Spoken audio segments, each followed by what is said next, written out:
বইপত্র চ্যানেলে সকলকে স্বাগতম। অজানাকে জানতে হলে ভিডিওটি শেষ পর্যন্ত দেখুন।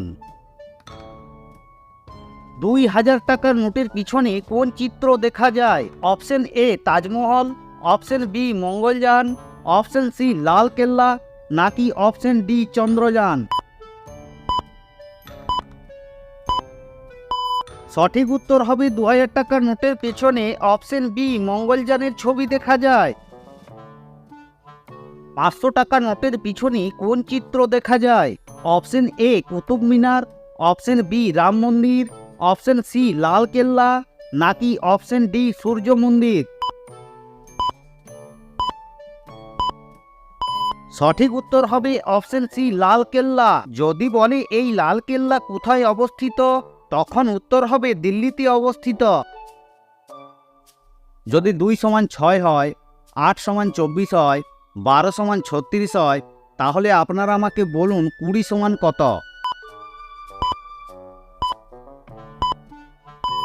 চলুন বন্ধুরা, তাহলে উত্তরটি দেখে নিন। এখানে দেখুন 2 × 3 = 6, 8 × 3 = 24, 12 × 3 = 36, তাহলে 20 × 3 = 60, অর্থাৎ উত্তর হবে 60।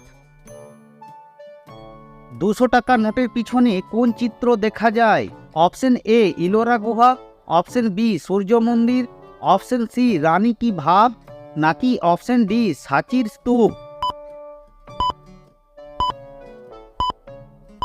সঠিক উত্তর হবে অপশন ডি সাঁচির স্তূপ।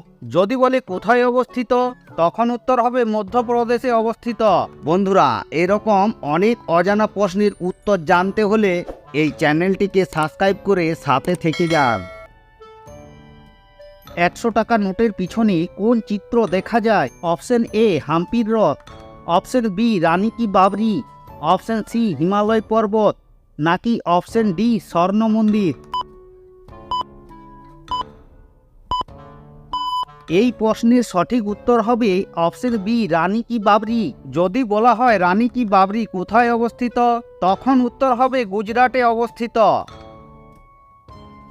ফুলের উপত্যকা কোন শহরকে বলা হয়? এ বর্ধমান, বি বিহার, সি মেদিনীপুর, নাকি ডি ঝাড়খণ্ড?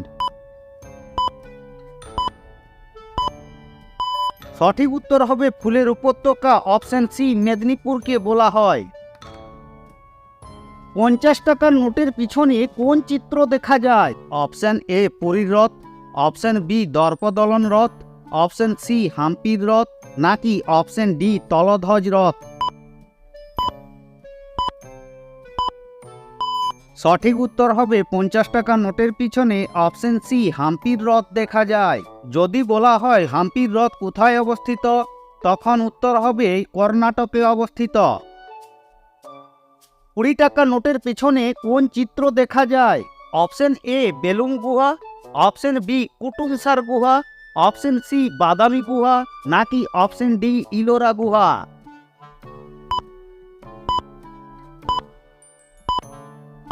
সঠিক উত্তর হবে 20 টাকার নোটের পিছনে অপশন ডি ইলোরা গুহা দেখা যায়।